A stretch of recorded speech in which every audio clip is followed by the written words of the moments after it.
Okay, let us take now the properties of these compounds. So first, I would like to explain. Just we'll be seeing only main points. We'll discuss in that way only.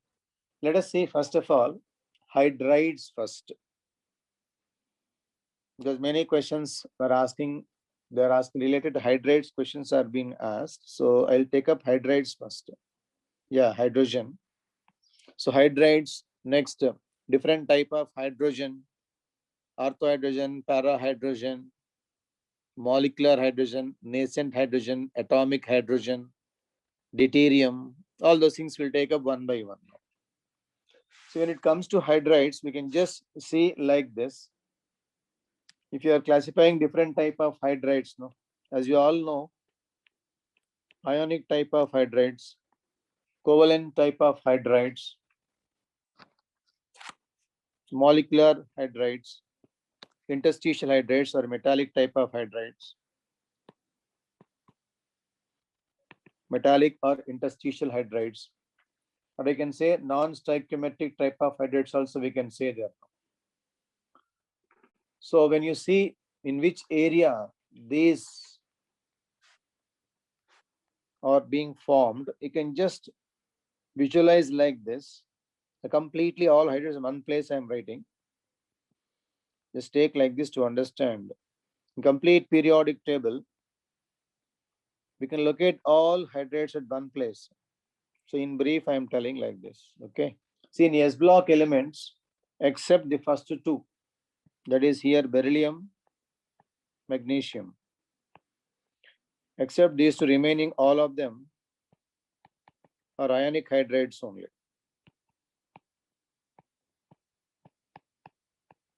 Or ionic hydrides, you know. So ionic hydrides, they are like ionic type of compounds only. They are crystalline in nature.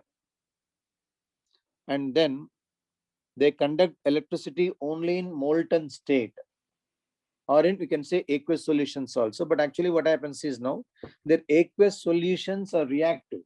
Immediately they form hydroxide and liberate hydrogen gas. So we cannot say aqueous solutions conduct electricity because they are reacting with that. So basically they conduct electricity only in the molten state, not in the solid state. All of them are completely crystalline structures only. And stability, if you are seeing no, down the group, stability decreases now. Stability decreases down because the lattice enthalpy is decreasing down the group. Thereby stability is decreasing down the group. And all of them are highly reactive in nature. So therefore, when dissolved in water, means they react with water, we can say, they start liberating hydrogen gas now. All these ionic type of hydrides now. So for example, when you take, say, sodium hydride, you take like that. Say NaH, sodium hydride plus water. All these hydrides react with water and then they will liberate hydrogen gas and form hydroxide there now. NaOH and liberate H2 gas now. In this reaction, there's one important compound is there, which is calcium hydride now. Calcium hydride is commercially known as hydrolith. This is called hydrolith. So commercially used as a source of H2 gas, hydrolith. There are other hydrates which are having very much uses also, something like lithium aluminum hydride, sodium borhydride, and so on and so forth. They are widely used in organic chemistry also now. And these two hydrates, especially beryllium and magnesium, they are coming under polymeric in nature. These two, they are polymeric in nature. Polymeric nature, they have hydrogen bridges and their electron deficient bonds are present in these two now. They're having hydrogen bridges there. They have hydrogen bridges.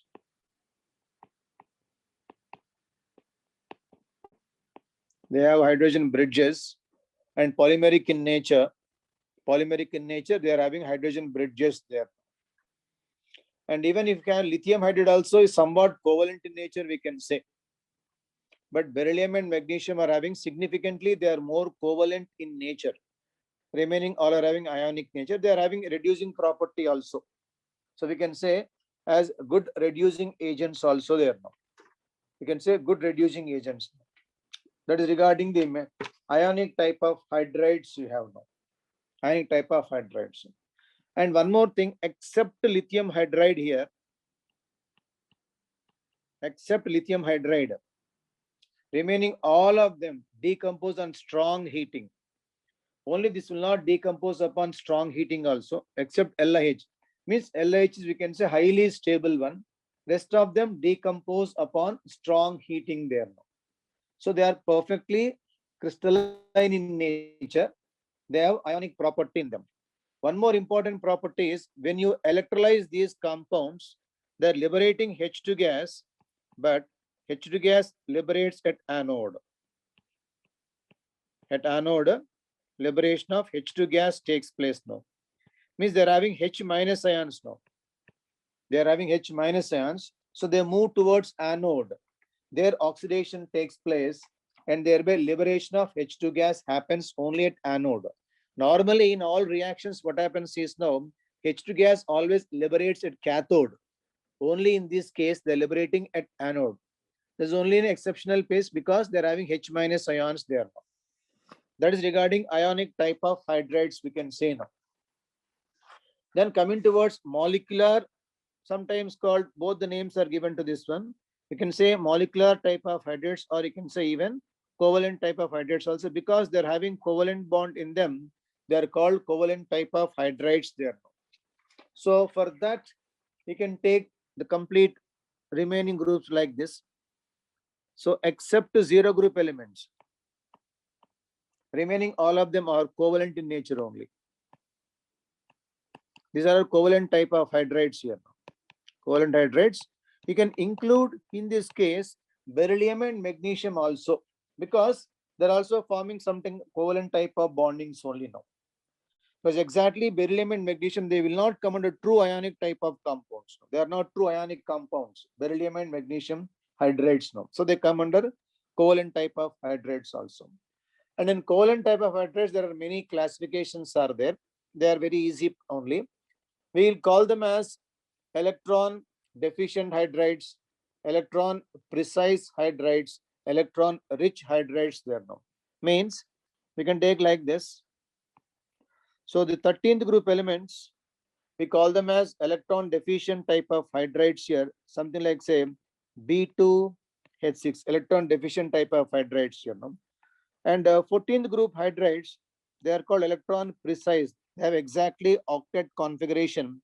Remaining other hydrides now, means say 15, 16, 17, those are called electron rich type of hydrides there now.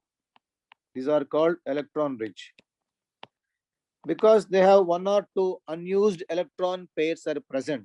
So they are called electron rich type of hydrides there now. A kind of, we can say, Lewis bases now.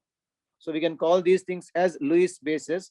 13th group element hydrides, we can call them as Lewis acids there now. So this part, Lewis acids, we can say Lewis acids. And this can be called as Lewis bases regarding electron rich now. Zero group anyhow will not form hydrides there now. Then when it comes to metallic type of hydrides here now, F block and D block, they form metallic type of hydrides here. And there again, particularly 7, 8, 9, 7, 8, 9, this area, 7th one, 8th one, 9th groups, they are not forming hydrides, and this group we call it as by name hydride gap.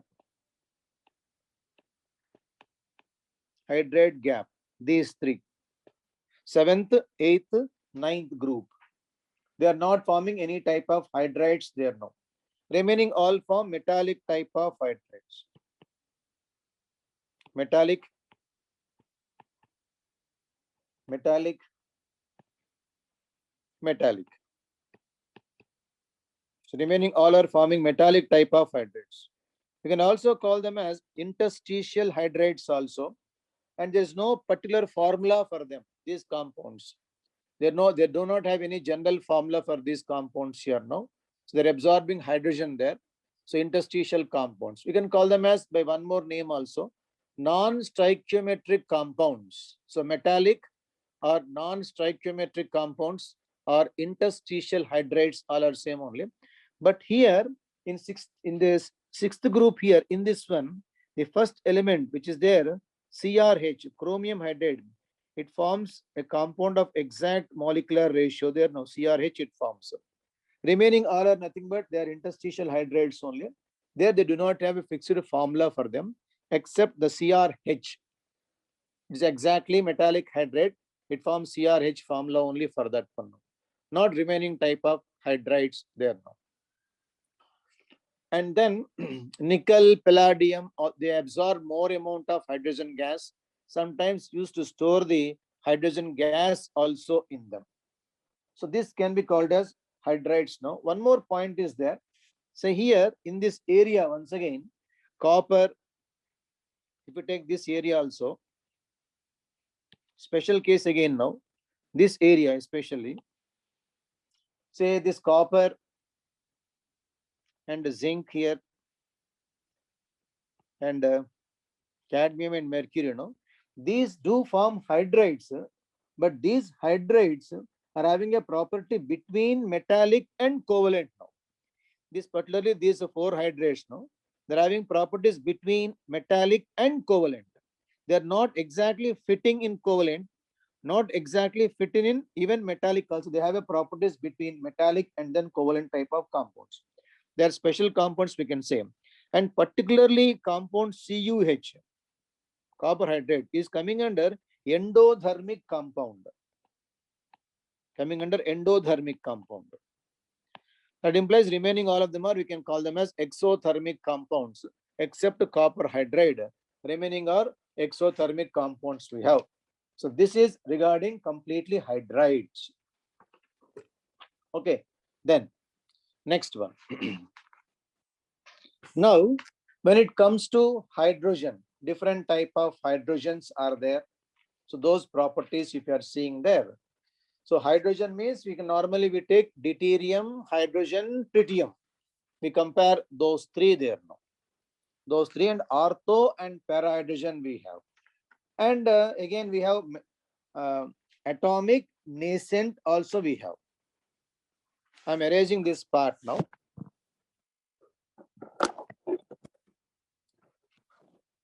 Shall I erase? Right. No. Okay, done.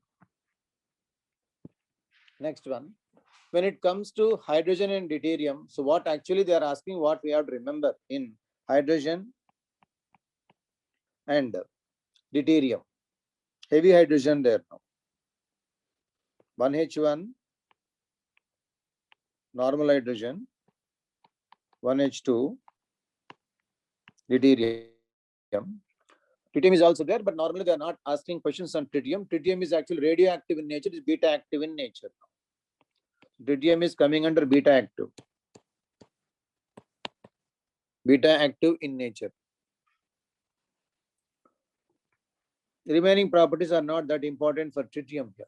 So in the case of H2 and then D2, H2 molecule and D2 molecule, normally they are comparing all physical properties only. Means they ask us which of the following is different from the rest. That way they are asking us. In that category, if you are seeing, no, melting point, boiling point, yeah, melting point, boiling point, density, melting point, boiling point, density, enthalpy of fusion,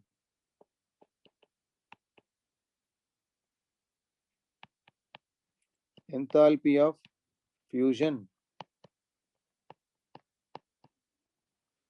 enthalpy of vaporization, enthalpy of vaporization, then bond enthalpy,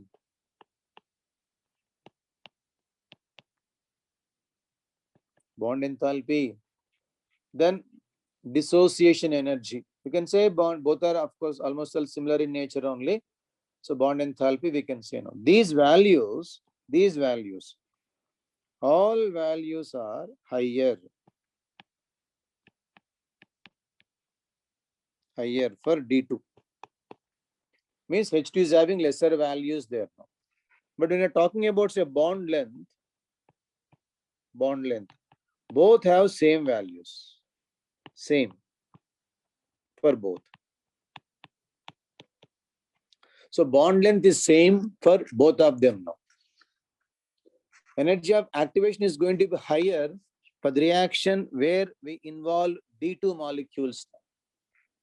Energy of activation is going to be more for where we involve D2 molecules because D2 is having higher bond enthalpy there now. So energy of activation is also more in a reaction where D2 involves now when compared to other reactions there. Regarding comparison of D2 and then H2 properties we have now. So normally they are asking us only these properties only, which of the properties more or less, like that they are asking us now. Other things are normal things only we have. Then comes regarding type of hydrogen now. In hydrogen also what we have to remember is, that is to say different type of hydrogen atoms are also there now. In that area what we have to remember is nascent hydrogen, nascent hydrogen,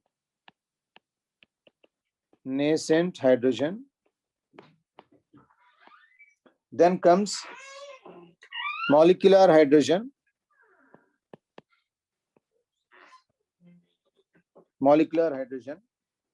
then comes atomic hydrogen. This is normal only. H2 we call no, normal only no. When it comes to nascent hydrogen, this hydrogen is produced even at room temperature also we can produce during the reactions now. During the reactions, it is produced in the form of atoms are being produced there now. It is something like reaction between say zinc plus HCl. You are going to get hydrogen that actually comes out in the nascent hydrogen state now. Means you are going to get like this ZnCl2 plus 2H. We write like this first. That is called nascent hydrogen now. So it actually is producing during the reactions now and can be produced even at room temperatures also. That is possible there now. But when it comes to atomic hydrogen, we cannot produce at room temperature this one now. It is only produced by dissociating molecular hydrogen at very, very higher temperatures now. So high temperature here, then only it forms hydrogen atoms now. And this is called atomic hydrogen there. Atomic hydrogen is going to be highly reactive in nature, and then it is a strong reducing agent also when compared to nascent hydrogen there. And one more thing is nascent hydrogen, it cannot be isolated, not possible. It forms during the reaction, immediately combines to form H2 there now. That is regarding nascent hydrogen there. It is forming and combining to form H2 there now. But atomic, you are breaking it now. So sometimes you can isolate also. So isolation cannot be done in the case of nascent hydrogen, and that can be produced even under normal temperature also by a simple chemical reactions now. When it comes to atomic, it always requires higher temperature. That is also more active in nature because produced at high temperature. So active in nature, very, very strong reducing agent we can say when compared to that of nascent hydrogen there now. That is regarding nascent hydrogen, molecular type of hydrogen, and atomic hydrogen we have now. Then one more is there. Again, different categories we have, which is called ortho hydrogen and para hydrogen now. And these two are molecular hydrogen only, depending upon the nuclear spin. So H2. Again, we have two types are there. Ortho hydrogen and para hydrogen we have now. If nucleus means there we have only one proton in them. Hydrogen, when you say 1H1, it has only one proton. and 0 neutrons are there in that one. No neutrons in normal hydrogen there. So only we are talking about the spin of the proton there now. So nuclear spin in hydrogen atom means only one proton is there. We are seeing the spin of only that one proton there now. So if both hydrogen atoms in that molecule have same spin, means I mean to say parallel spin, then that is said to be ortho type of hydrogen molecule now. Suppose both the nuclear spins, means nothing but proton spin only, both the proton spins are say in opposite directions, that is called para hydrogen there now. So ortho and para hydrogen we have now. When it comes to the energy possessed by them, means energy means here internal energy of the system. Let us say para is going to have lesser internal energy, lesser internal energy. That implies para is actually more stable because of less energy in that one. Less energy it is having, so more stable. Implies at 0 Kelvin, you have 100% para is there. 0 Kelvin, 100% para you have. When you are going on increasing temperature there, no, because you are increasing the internal energy there, slowly ortho starts forming there. Means para only slowly changes into ortho because you are increasing the energy there now. By the time it comes to room temperature, almost all at this temperature, there you are going to get 75% you have ortho will be present now. And remaining 25% is going to be para. So under normal conditions, we have more ortho when compared to para. But actually at 0 Kelvin, you have 100% para there. Going on increasing temperature only, this para is becoming ortho now. And further, you cannot increase the percentage of ortho, because what is happening is at higher temperatures, the molecule starts breaking down into atoms now. So we cannot reach more percentage of ortho more than the top 75% there now. So boiling points, boiling points, specific heats, band spectra, and then thermal conductivities are going to be different. Band spectra is different because both are having different internal energies now. Energies are different, definitely band spectra is also going to be different. So we can identify only to the spectrum these two because of differences in their internal energies. This is regarding the ortho and para type of molecules we have.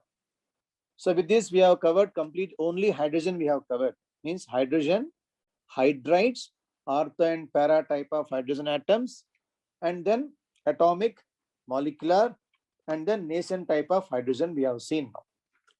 Then commonly they are asking differences between the D2O and they are asking us H2O differences only they are asking normally, means again in which property they are having, they are same, they are different. That way they are asking us now regarding H2O and then D2O. Let us see those properties also once, where they differ and where they are having same thing now. Okay, right. So in that again, H2O and D2O we are comparing. D2O, H2O, compare these two also. So whichever physical property depends upon the molecular mass, that property is going to be higher for D2O. Whichever property depends upon the molecular mass, that property is going to be higher for heavy water when compared to normal water there now. So therefore again the properties you can take like this, melting points, then boiling points,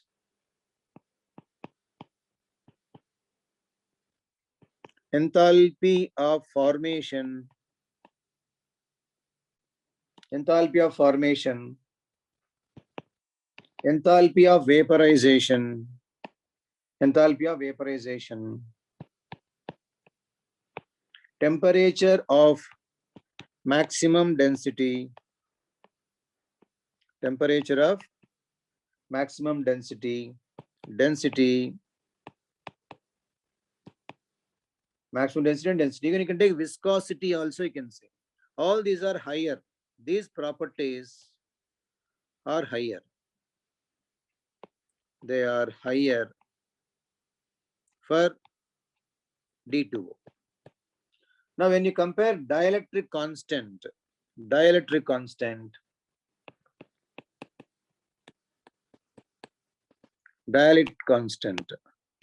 that is more for water. This is more, you can say higher for H2O. It implies solubility in water is going to be more when compared to that of heavy water than now, because of higher dielectric constant there. So in water we have more solubility when compared to that of heavy water there now.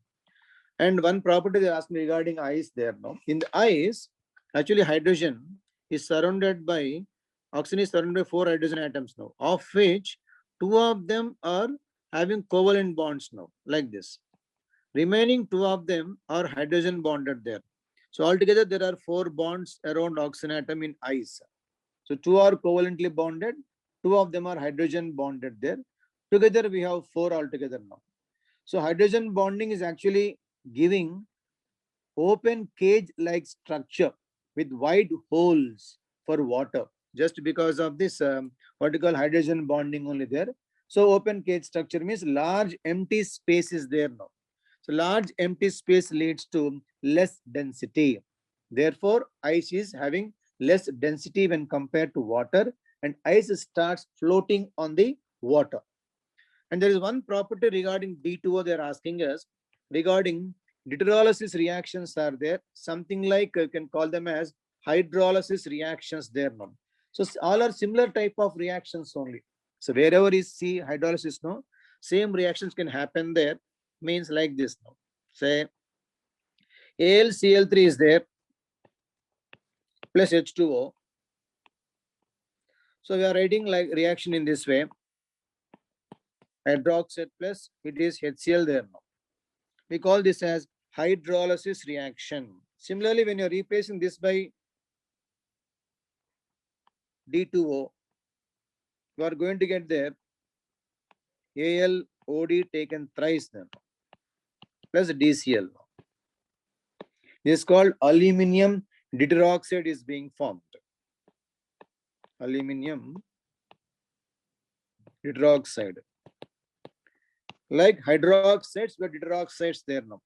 So whichever salt is undergoing hydrolysis, all salts undergo deuterolysis also there with heavy water there now. Similarly, hydrates also we can see. Hydrates we are seeing with water. Same thing we can see in this case also now. So that property remains the same. Hydrolysis property and then deuterolysis property there now.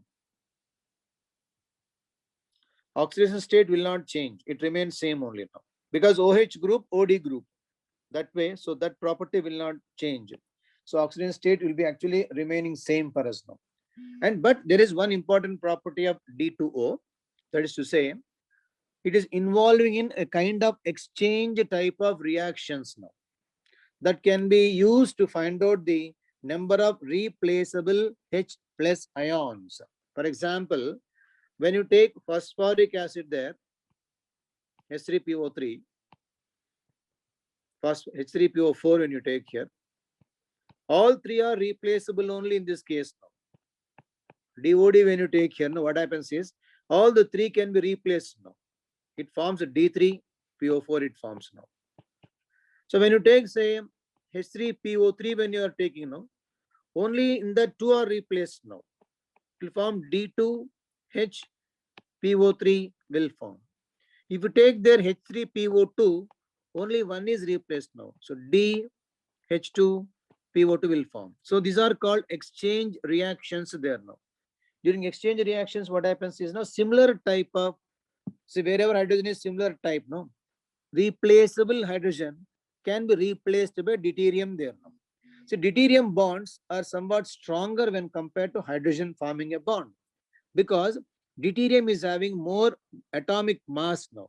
So wherever we have more mass, always we have more attractive forces now. So more attractive force means normally what happens is strength is going to be more.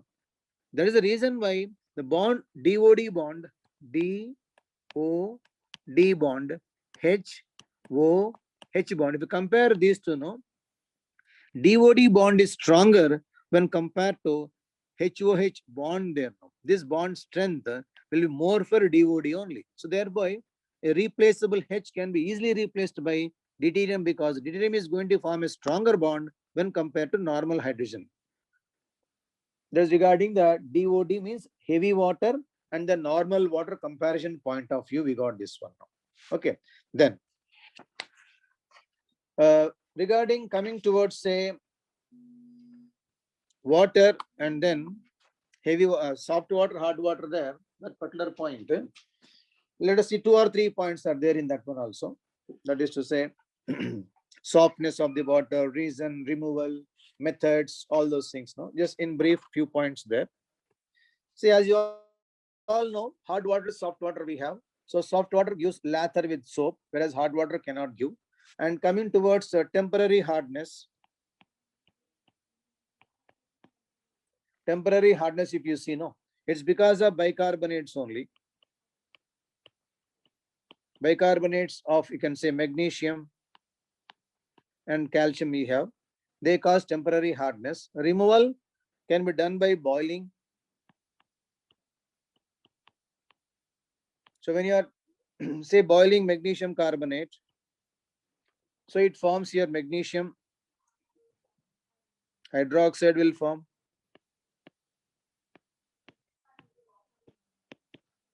Plus carbon dioxide gas. But when you take calcium bicarbonate, no, see here the products are different. You need to be careful regarding the products formed here. No, we get here calcium carbonate is being formed here, plus carbon dioxide and then H2O. See why it is happening like this means magnesium oxide, magnesium hydroxide, beryllium oxide, beryllium hydroxide, these compounds, they are insoluble compounds. They are not soluble in water. So when they are not soluble in water, you are not going to get respective carbonates there now. But if you see calcium hydroxide, this compound, the water soluble compound, means actually what is happening is solubilities of the hydroxide is increasing down the group. So thereby beryllium and magnesium, they are not soluble now. Calcium soluble, strontium soluble, and so on and so forth now. So when this is soluble in water, what happens is now it can react with the carbon dioxide gas also. And so you are going to get their corresponding calcium carbonate there. That is the reason why you are going to get here carbonate salt also, but not hydroxide. But when you are talking about some magnesium compounds, no, you are going to get magnesium hydroxide there, but not magnesium carbonate there now. So this point is meant to clear upon boiling, what are the compounds being formed there now. So boiling, we can remove temporary hardness. No, this is one thing you have. Second one is called Clerk's method. Second process is called Clerk's process. Now, there we are going to add a required amount of calcium hydroxide there. Lime, you can add there. Lime water can be added, or calcium oxide can be added, or calcium hydroxide can be added there. There also reactions are different. You should be careful there also. So calcium bicarbonate, if you take plus calcium hydroxide, they're adding required amount of calcium hydroxide there, not extra amount. We add extra amount, what happens is now, again, hardness reappears. So one should not add more than required here now. Means we have to first of all find out what is the degree of hardness. Then accordingly only we should add their calcium hydroxide there. Now when you take magnesium bicarbonate here, magnesium bicarbonate plus say calcium hydroxide, again here the products are different, not as that of the calcium carbonate reactions there. It forms calcium carbonate plus it is forming there magnesium hydroxide. Remember, the compound is not magnesium carbonate plus H2O. The compounds are different there now. So there are two methods to remove the temporary hardness. One is boiling and one is the adding required amount of calcium hydroxide, which is called Clerk's process. It's called Clerk's process. Then comes, when it comes to permanent method, permanent hardness. Permanent hardness, if you are seeing, no, because of chlorides, that is sulfates, chlorides of calcium and magnesium we have. The first one is by adding washing soda. By adding washing soda, you can remove it. That is, suppose you have something like, say, some chloride is there. So MCl2, it can be magnesium, it can be calcium, some MCl2. We're adding there Na2CO3 for this, adding washing soda. Then you are going to get your MCO3 will form carbonate of that one, precipitation there. Okay, plus NaCl will form here now. You can take even MSO4 also, same reaction takes place there now. Similar reaction now. Second is Calgon. This is important for us. Calgon. Calgon is sodium hexametaphosphate. Sodium hexametaphosphate. Metaphosphate. That is sodium hexametaphosphate. And then you can write the formula two ways. You can write there Na6, Na6, P6, O18, or it can be written as Na2, Na4, PO3 taken 6 times, or NaPO3, everything taken 6 times you can write. So this is a sodium hexametaphosphate. Actually what happens, it forms a complex there. A soluble complex is being formed, calcium and magnesium. Suppose you have a calcium ions there, what happens is it forms Na2, Na2, Ca2, PO3 taken 6 times. So remember the relation formula there, no? It is a soluble complex. Remember that? It is soluble complex there now. Actually, we are not removing ion completely from the solution. We're not removing completely from the solution. It is forming a soluble complex there now.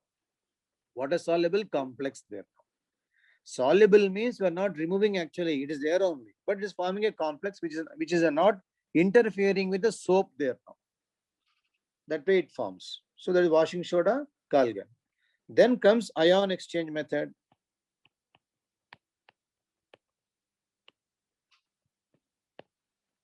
Ion exchange process.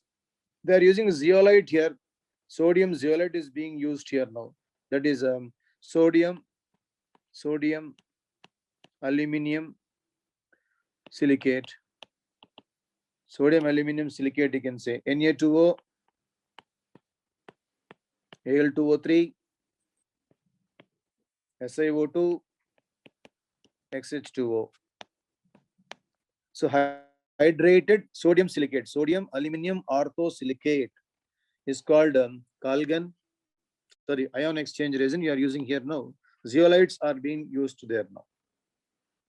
Okay, now here in this zeolite here, ion exchange method, zeolite here, what happens is the sodium ions are being replaced by calcium ions there now. So sodium zeolite will write something like NaZ you are writing. NaZ. Z is everything now. Zeolite part. The sodium zeolite plus calcium ions you can take, or you can take their magnesium ions there now. That is coming out as sodium zeolite comes out as calcium zeolite there, or you can say magnesium zeolite there now. So they are changing into zeolites now. So calcium zeolite, say CaZ I am writing, and say MgZ there now. So let us put it as Na2 here for convenience here. It will be NaZ then now. Calcium zeolite is being formed here. Magnesium zeolite is being formed there now. Now this can be revived also. So the exhausted one contains calcium and magnesium zeolites there now. Just you can pass their brine solution through this one now. When you're passing brine solution, no, we are going to get back again respective zeolites we have. Then the last one is called resin method, ion exchange. This ion exchange process is called synthetic resin process we have now. Synthetic resin process. In synthetic resin process, So two resins are used. Cation exchange resin and anion exchange resin are used there now. So cation exchange resins. So here it comes like this. Say R CH2 CH2 dash dash dash COOH means some kind of acidic groups there now. R CH2 CH2 so on and so forth here. Say NH2OH now. So hydroxyl groups are there here. Acid groups are there now. These are this is cation exchange resin, anion exchange resin we have now. When you are passing water through this, all cations are exchanged for these H plus ions. Anions are exchanged with this OH minus ions there. That we are going to get completely deionized water. We get only H2O molecules there now. And of course, we can regenerate these two. So by acid and base respectively, we can regenerate both cation exchange resin as well as anion exchange resin. That way we can do. Then the last compound is regarding H2O2. H2O2, we have to remember mainly oxidizing properties, reducing properties. This list is there. Have an idea regarding those two things. Then we can go further. Regarding problems, what I thought is already we have done stoichiometry. Volume strength problems are there and ppm problems are there. Already we have done in the stoichiometry time, so I'm not doing now. Just let us see the reactions once of H2O2 reactions. In H2O2 reactions, say oxidizing properties, reducing properties. So it's a strong oxidizing agent, especially in the acidic medium, than that in the basic medium, we can say. Acts as both oxidizing as well as reducing also. So reactions to be, we have to remember is these reactions. Acidic medium, some 4 or 5 are there. Just remember those things. Acidic medium, oxidizing reactions. All are well known to you. Say ferrous sulfate to ferric sulfate. We are not writing now. We are not balancing them. Ki to I2, K4, Fe, CN6 to K3, Fe, CN6, K2, Cr2O7. This is an important reaction.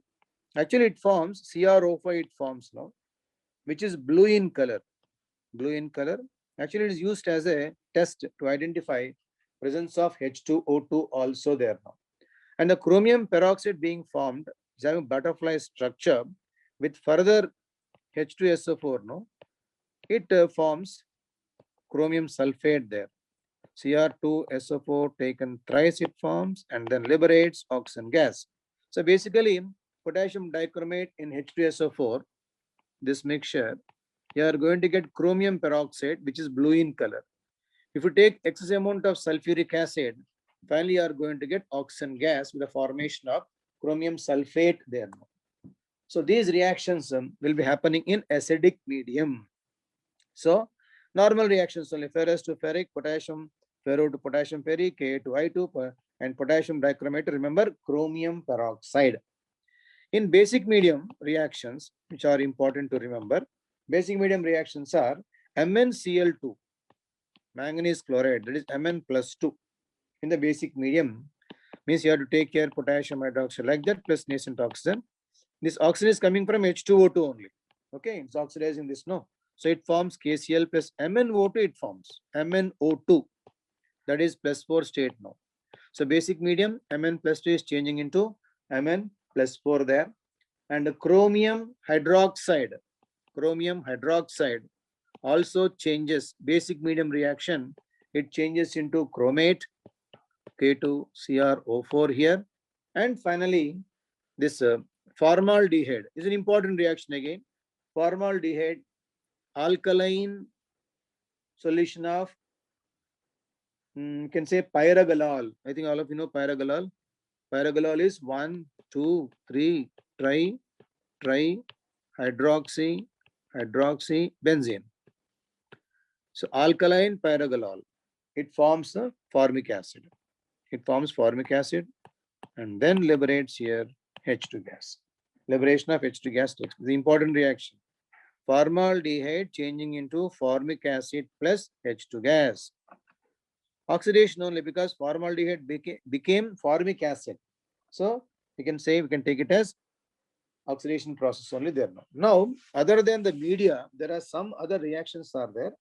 Those also important reactions now. One of them is called Fenton's reagent. That is benzene molecule with ferrous sulfate and H2O2.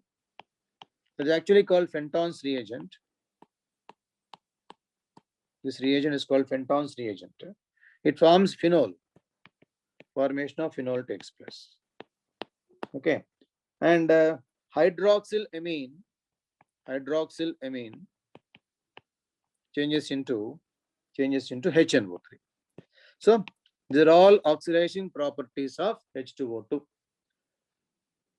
And one of the other one is, we didn't write here, the first one, lead sulfide to lead sulfate. Actually, it is used to restore the color of old oil lead paintings. That way, this reaction is important for us. So all these are coming under important oxidizing properties now. And sometimes they're asking us negative catalyst and positive catalyst for dissociation of H2O2. Many times they're asking this reaction also. Means normally which one accelerate the decomposition of H2O2, which one will not accelerate the decomposition of H2O2. In that sense, please remember the compounds now. So when you see negative catalysts for these reactions, negative catalyst will be acetanilide. Means we can store H2O2 by adding these compounds in small proportions there now. Acetanilide, glycerol, urea. Some alcohols can be used. Alcohols, pyrophosphates, sodium stannate, phosphoric acid. These can be used to store H2O2, negative catalyst now. And positive catalyst, wherein dissociation takes place fastly. Alkali, sodium hydroxide, and so on and so forth here. Silica, MnO2, metals, graphite, Al2O3. So normally what happens is this H2O2 is stored in plastic bottles.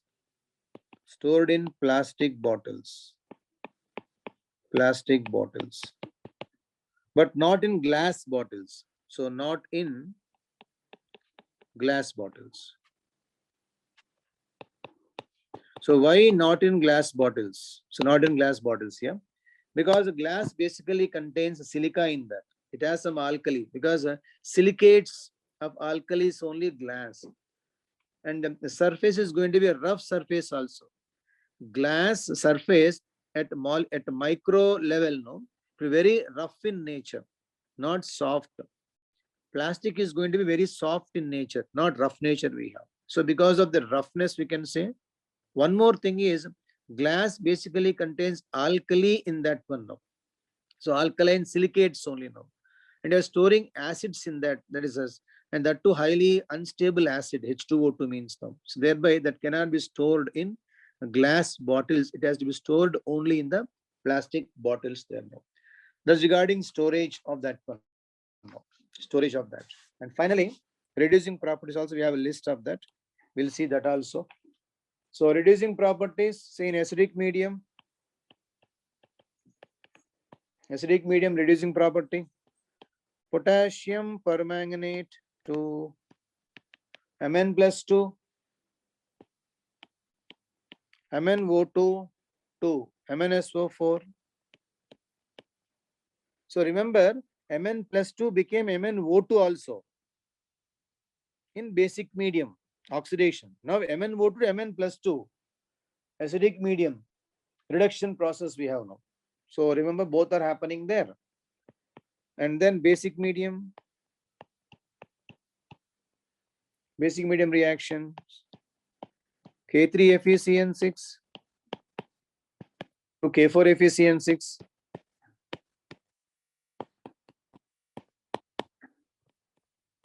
K for efficiency. An important one is iodine plus H2O2, basic medium. This becomes now 2I minus. 2I minus. Of course, liberates oxygen gas. Okay. So I2 to I minus there now, undergoing reduction there. And KiO4 per iodate to KiO3. Iodate we have now. These are coming under reducing properties now. And then it is having bleaching action. It is also because of oxidation property only. And basically, there are 3 tests to identify H2O2. Starch iodide blue, because it liberates iodine from potassium iodide. So, iodine suspending in starch appears to be blue there now. Therefore, starch iodide blue, and acidified potassium dichromate blue because of the formation of chromium peroxide there. And one more is reaction is important now. Titanium sulfate will be changing into H2TiO4, which is called pertitanic acid, orange color, pertitanic acid there now. So titanium sulfate becomes pertitanic acid with H2O2. So these 3 are used as a test to identify the presence of H2O2. So briefly, we have done all these topics here. And structures, of course, you know H2O2 structure, open book structure you have. These are the points. When it comes to the objective type of questions, very fastly we can do. They'll take less time also, I think so. Whenever problems are there, it may take time. Otherwise, theory questions very fast. Number of problems given to us, only 5 problems they gave us. Remaining all of them are theoretical type of questions only. So fatafat we can do all these things. Let us start solving the questions now. So I need not block, I think, the answer. If you want, I'll block. Physical constants which are less for D2O than H2O. Physical constants. I'll do one thing, I will block the answer so that because only 1 mark answers, no. So this is C, you know this answer. Next one. From next one, you give me the answers now. When electric current is passed through ionic hydrides in molten state, answer is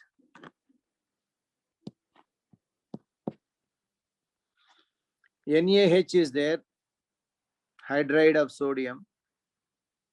They liberate hydrogen. So answer will be option A, correct. Because it will be in the form of H minus ion there now. H minus will be there. So we have H minus now. Hydride, no? Anion moves towards anode, undergoes oxidation there. Therefore, answer is A. So A is correct. Next one. Alkali metal hydrides react with water to give what? Direct question. Answer is yes. Right. B, correct. Basic solution. It forms hydroxide, liberates H2 gas there now. Next. True peroxide. True peroxide means it must have oxygen-oxygen bond in that. That is called true peroxide. OO bond must be present. Simply not dioxides. Okay. Now, which is true peroxide now? Yes. Barium peroxide, BaO2, has peroxy bond in that. So option is C. C is the answer. Next. When a substance does not speed up the decomposition, sorry, which substance does not speed up the decomposition of H2O2, which is not allowing the compound to decompose easily now. The answer is option, means you can say negative catalyst used, the decomposition of H2O2. or which can be used to restore H2O2? Yes, others, correct. Glycerol is used there, no, correct. Other three, no, they are used to what you call them. They decompose easily there. No? Metals, no, they decompose easily there. Okay. Next. Ortho hydrogen, para-hydrogen resemble in which of the following property? Ortho as well as para. Both have ortho and para. Pavan, you have to think carefully. Ortho and para-hydrogen. See, all of them are hydrogen only, no? So the hydrogen means their chemical properties cannot be different. And all other properties, they are different because they're having different internal energies. They have different, and para is having lesser internal energy there now.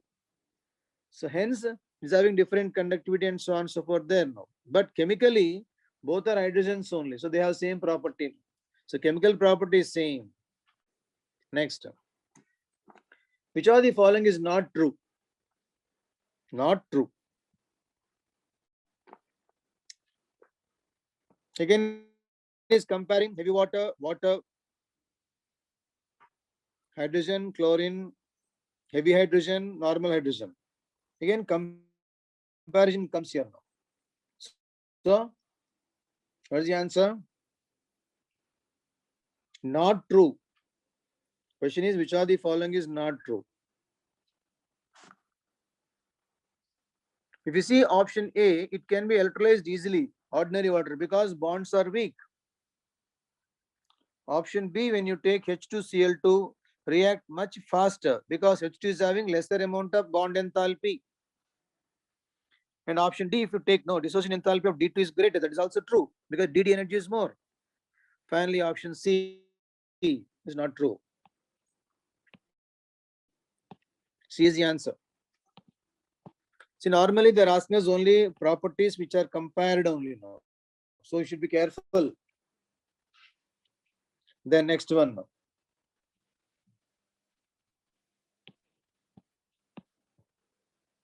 H2O2 is trying to compare the polarity of the solvent and the see, if you see polarity alone and then wide use of the solvent, you have to compare those two now. First of all, is H2O2 more polar or not? We have to see now. Means I mean to say dipole moment is more or not for H2O2 than H2O. In H2O2, both the bonds are pointing towards oxygen atom only. Sorry, in H2O. Both the bonds are pointing towards this one now, like this now. In H2O2, what is happening is here now, they are not pointing towards that now. Therefore, here is having more dipole moment now. So mu greater than this mu value now. So mu of H2O2 is more because H2O2, both hydrogens are in different planes. They're not in same plane. And moving towards oxygen atom now. But here no, both are in same plane now. So what happens is polarity wise H2O2 is more only now. But solvent property is not for H2O2. Solvent property is only for H2O. So water is a better solvent. But polarity H2O2 more polar in nature now. Because H2O2 very easily dissociates to form H2O and oxygen. H2O2 very easily gives H2O and oxygen there now. Because compound itself is not stable now. So polarity is okay. But stability of the compound is also important to speak about the solubility of any compound in that. So therefore what happens is now H2O2, though more polar, not a good solvent. H2O may be less polar than H2O2, but a good solvent there now. So now answer is an important question, this one. But Adarsh and Pavan, Sagar, answer. Okay. So answer is D. Water is only a better solvent now, not H2O2. Okay. So it's also a polar solvent, but what is happening is it has limited advantages only. See the last word here. Yeah, that's correct.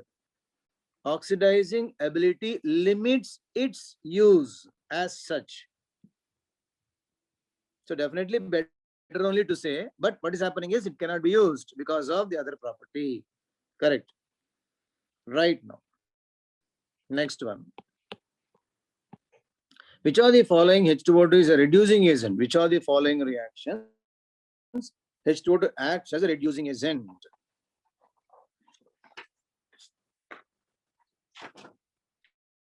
Acting as a reducing agent. Correct. Pavan is correct. Because in the option A, what is happening is, in option A, lead is here Pb plus 4, lead is here Pb plus 2. Just check the oxidation number, that's all. So A is correct. Next one now.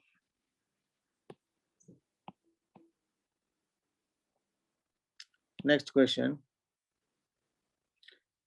Polyphosphates are used as water softening agents because something like hexametaphosphate is used now.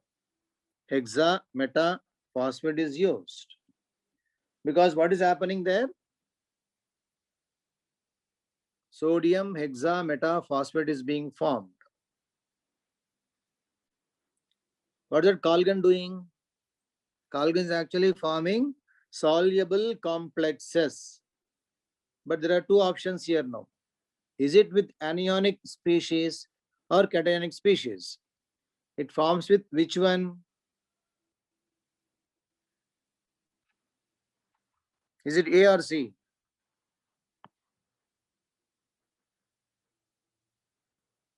A or C?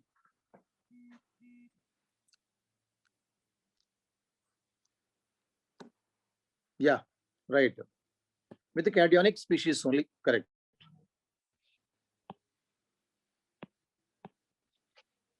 Next one now.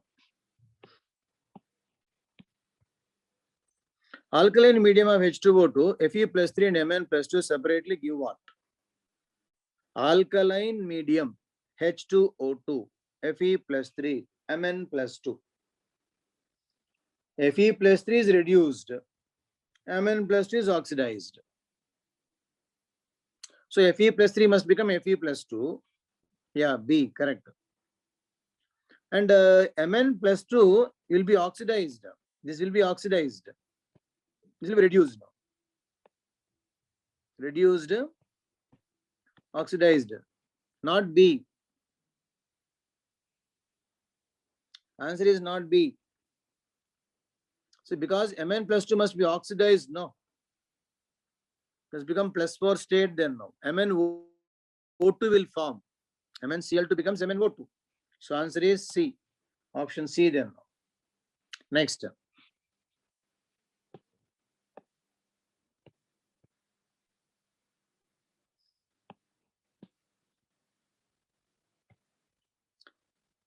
Hydrolysis of which of the following liberates marsh gas, methane?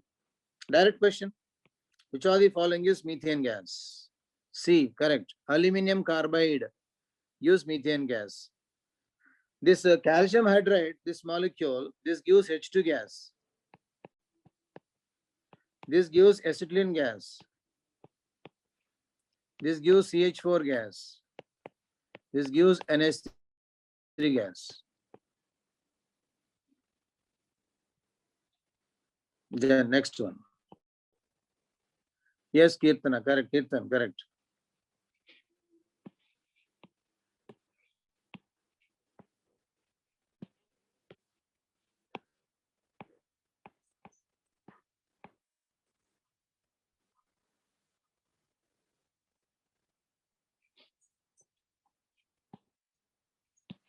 Then, which of the following is polymeric hydride? polymeric in nature. B. Okay.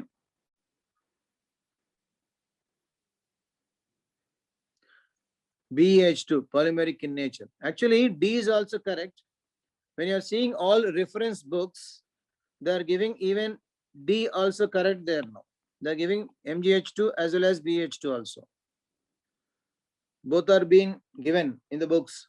Because when you are referring, say for example, J.D. Lee, if you refer J.D. Lee book. So there they are giving us MgH2 also forms polymeric hydride now. So the polymeric in nature. So both are correct now in this case. But in our manual, they gave us only BH2. But actually both of them are correct. Okay.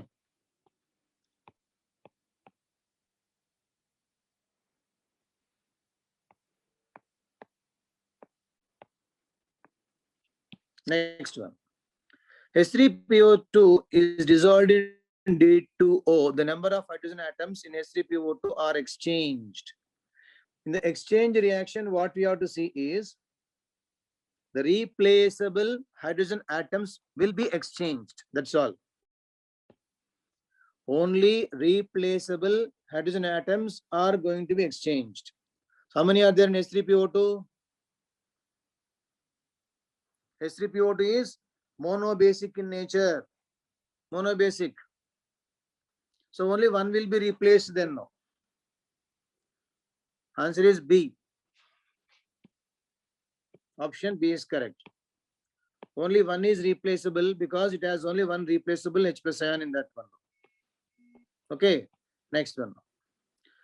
What is the mass in grams of available oxygen per liter of the solution of H2O2, 10 ml of which when titrated with N/20 potassium permanganate requires 25 ml for the reaction.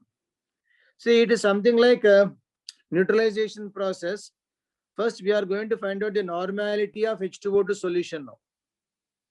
So, N/20 normal H2O2, N/20 normal H2O2 they have taken now, and then of 25 ml, and that requires 10 ml of H2O2. From that, we can find out the normality of H2O2, we can find out there. Once you know normality, we can find out the available amount of oxygen gas.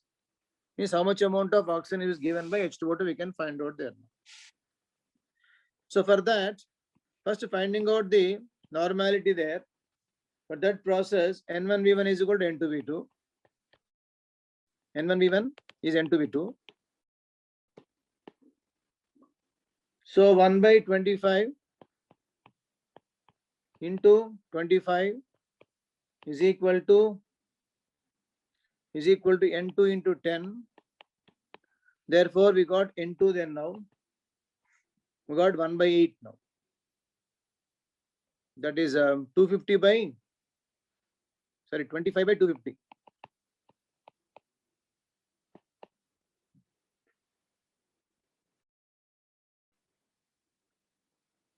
So this is 0. Sorry, this is 20. Right, so 1 by 8 now. Normality is 1 by 8 we got now. From normality, we can find out the volume strength, we can find out there now, from normality now. Once you know the volume strength, we can find out 1 ml gives us how much amount of that.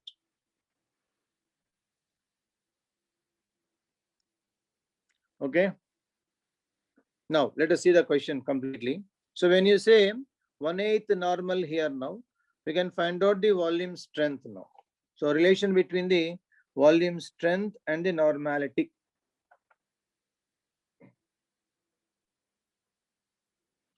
So 1 by 8 normality is given here. What is the answer given? Right, okay. Now, let us take like this.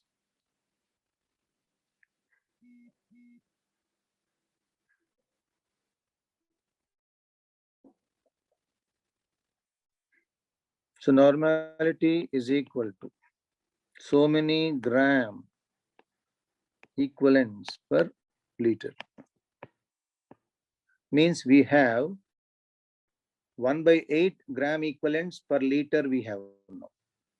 That's the meaning of this one now. And normality is equal to, formula I'm writing here, volume strength means volumes by 5.6. We can find out volume strength now. Volume strength is equal to normality into 5.6. So 1/8 into 5.6 we have volume strength. And we know the meaning of volume strength. Suppose you have, say, X volumes. What is the meaning of this? 1 ml gives us X ml of oxygen. Now we are finding out the volume strength there now. Meaning it, this many ml of oxygen gas you are going to get for every ml. Okay. So volume of oxygen gas given per ml solution is equal to 5.6/8. There is a volume of oxygen gas given. The question is, let us see question once again.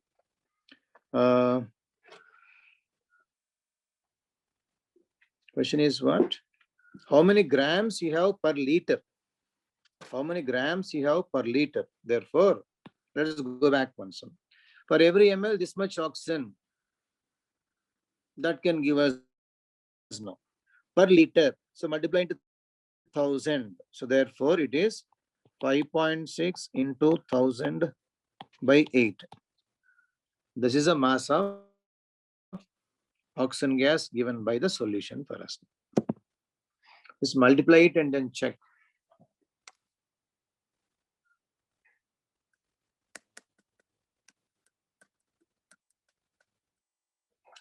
One of you calculate and tell me how much you got.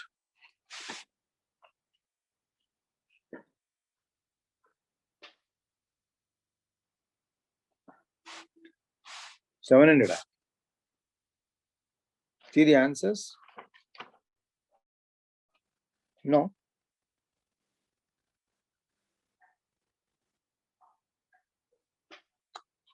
Okay, something went wrong then. What is normality? Normality is 1/8. So therefore, so 1/8 normality is 1/8. So normality of H2O solution is 1/8. 1/8 normality means 1 liter contains 1/8 of 1/8 equivalents. Let us do like this.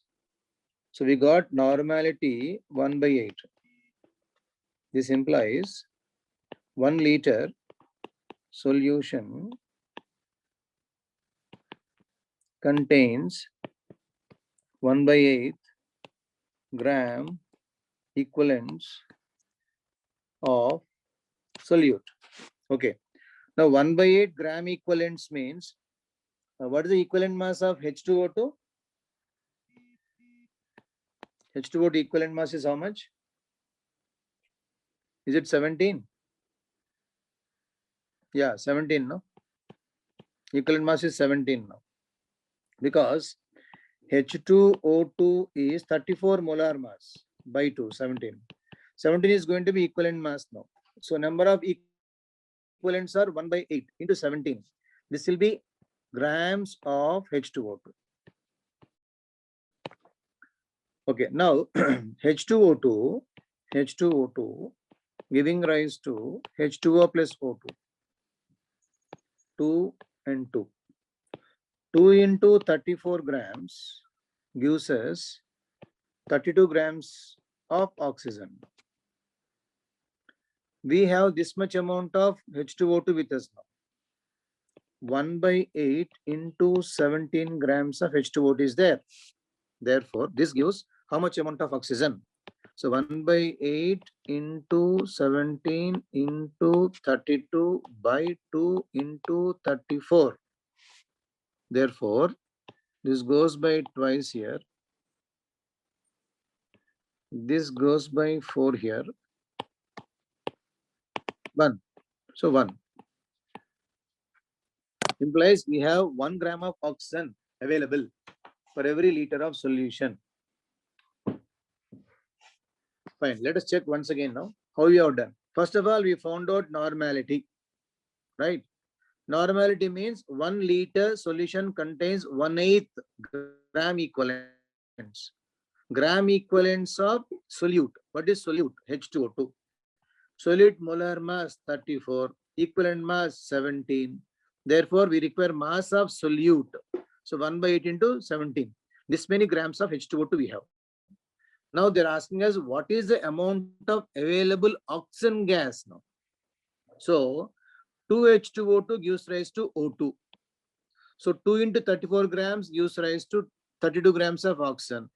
So we have here 1/8 into 17 grams. Therefore gives rise to how much amount of oxygen? Cross multiplied. We got 1. Fine. So answer is 1 gram here, but they are not given 1 gram in the solution. They gave 2 grams here. So maybe the calculation is what answer given is not correct then. No. So change it as 1 gram only.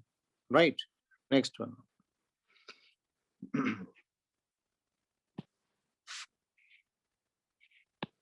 Next question.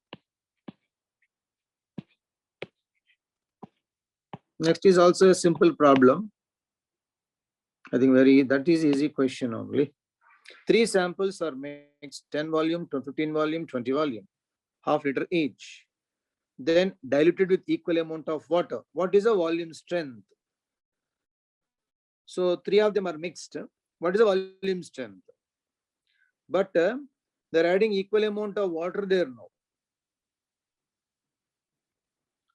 So what can be done? We can do like this. You convert these volume strengths into corresponding normalities, which is very easy for us because normality is equal to volume strength by 5.6. So 10 volumes means 10 by 5.6 by 5.6 by 5.6. All these are normalities only. Normality. You are mixing half liter of each and finally making it 3 liters because equal volume of water is added now. So resulting normality must be equal to half liter. Let us take in ml for convenience only. So it is 500 m1 v1 10 by 5.6 plus n2 v2. So 15 by 5.6 into 500 like that plus 20 by 5.6 into 500, but dividing by total volume. No, total volume is not 1500. Total volume should be taken as divided by 3000. Total volume because they are added equal amount of water there now. So it becomes 1000. You are going to get normality. Once you get normality there, you can convert it into volume strength. Applying the formula, volume strength is equal to normality by 5.6. So first you are finding out normality, apply the principle of mixture of the same type of solutions, and then again find out the mixture's normality, and again it comes back to normal problem only. Fine. Okay, we'll go to next one then.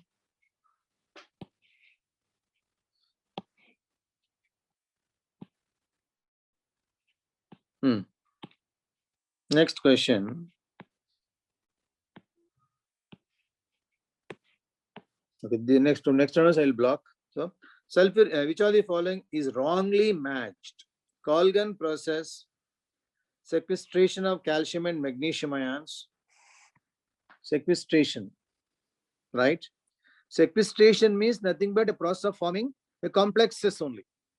But you are not allowing the ion to move out of solution. It forms a complex. Hence, it will not interact with the soap there now. So, though we are not removing out of solution, we are seeing that the ion is not interacting with the other ions now. Such kind of process can be called a sequestration process. So, therefore, process sequestration only. Permitted process, revival is not possible. In permitted, revival is possible by adding NaCl. No, we can revive entire thing there. So wrongly matched must be option B. Wrongly matched. Next. Now let me block these things. SO3 added to heavy water. See, all reactions are similar. When you add SO3 to ordinary water, what type of compound you are going to get? You get same compound only, but you are replacing hydrogen by deuterium.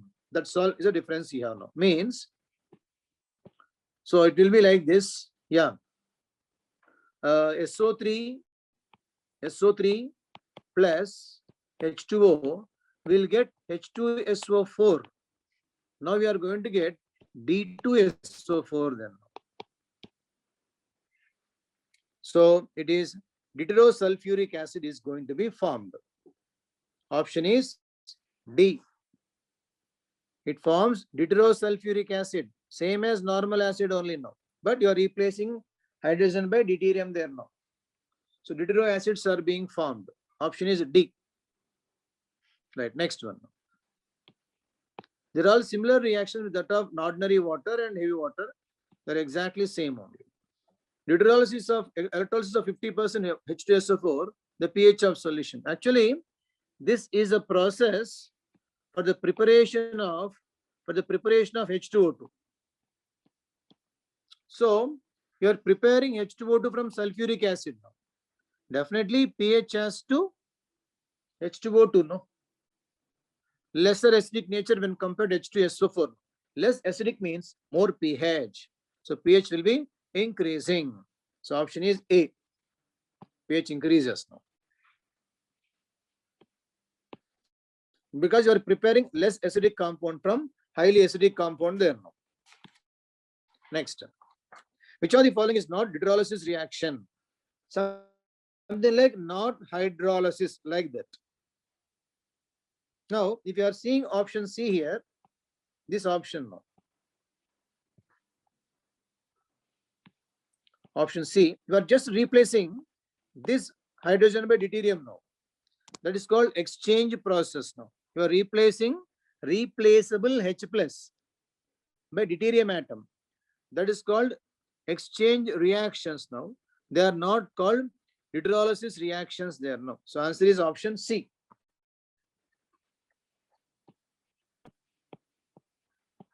Next one. This is a simple reaction only, simple problem they give. H2O2 reduced rapidly by Sn plus 2 to Sn plus 4. Decompose slowly at room temperature, yielding oxygen and H2O. 136 grams of 10% mass is used here. 136 grams of 10% mass means nothing but 136 into 10 by 100 only. 13.6 we are getting. So 13.6 grams of H2O2 was used and treated with water. With 100 ml of 3 molar Sn plus 2 means we can say here how many millimoles are there? 300 millimoles of Sn plus 2 is there in the reaction process. So in the reaction process, you have there 300 millimoles are there. 300 millimoles are there. 300 millimoles of Sn plus 2 we have now. But Sn plus 2 is changing into Sn plus 4. So N factor is 2. So if you want milli equivalents now, multiply into 2. That will be now 600. So 600 milli equivalents of Sn plus 2 is there now. Right. Now question is, we have to see the question in the next sentence, I think. So next line, I'm just shifting this one. What is the equivalent related reacted with is? Reacted with is equivalent of H2O2. Equivalent of H2O2 here now. This should be H2O2 here now. Reacted with. See, we have seen milli equivalents are 600. So H2O2 must be also 600 milli equivalents then now. Because 1 milli equivalent reaction is 1 milli equivalent only. 600 milli equivalents there now. So 600 milli equivalents of H2O2. But how much H2O is reacting there actually? 10% of, let us see once again. Sorry. The previous sheet, no? 10% of 136. 10% of 136 means nothing but 13.6. So therefore, it should be 13.6 then now. So 13.6 grams you have. 13.6 grams. So 600 milliequivalents means 13.6 grams. Therefore, 1 gram equivalent means how much? Then you can find out the equivalent of H2O reacted there now. 13.6 by 600. 13.6 by 600. Answer is 13.6 by 0.6 only.